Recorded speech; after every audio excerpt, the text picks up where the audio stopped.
রেশনে গেছিলাম, আমাদের রেশন থেকে কি দেয় দেখবে। এই দেখো, রেশন থেকে আমি নিয়ে আসি হারপিক, লাইজয়েল, এই যে কেচাপ,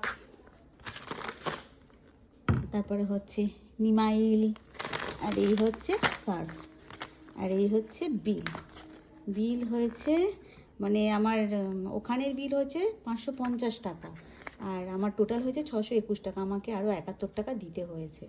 ঠিক আছে, তো আমি রেশনের মাল তুলি না, আমি ওখানে পাশে ওনাদেরই দোকান আছে, ওই দোকান থেকে এইগুলো কিনে নিই। স্লিপ দেয়, স্লিপ দেখিয়ে এগুলো কিনে নিই। এই হচ্ছে আমাদের রেশন থেকে মাল তোলা। এই যে বাথরুমের সব সামগ্রী নিয়ে আসি, নয় কিচেনের সামগ্রী নিয়ে আসি, এই সবগুলোই নিয়ে আসি।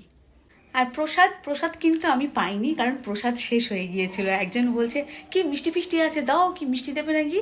বলছে আই মিষ্টি, ওটা প্রসাদ, প্রসাদ বলতে হবে। কেন, রেশন দোকান থেকে কি মিষ্টি দেওয়া হয়? ওটা প্রসাদ, প্রসাদ বলতে হবে, তবে প্রসাদ পাবেন। বলছে এখন শেষ হয়ে গেছে। তো হ্যাঁ, আমি তো পাইনি, আমি কিছু বলিও নি। তো আমি রেশনটা নিয়ে চলে এসেছি। টাটা।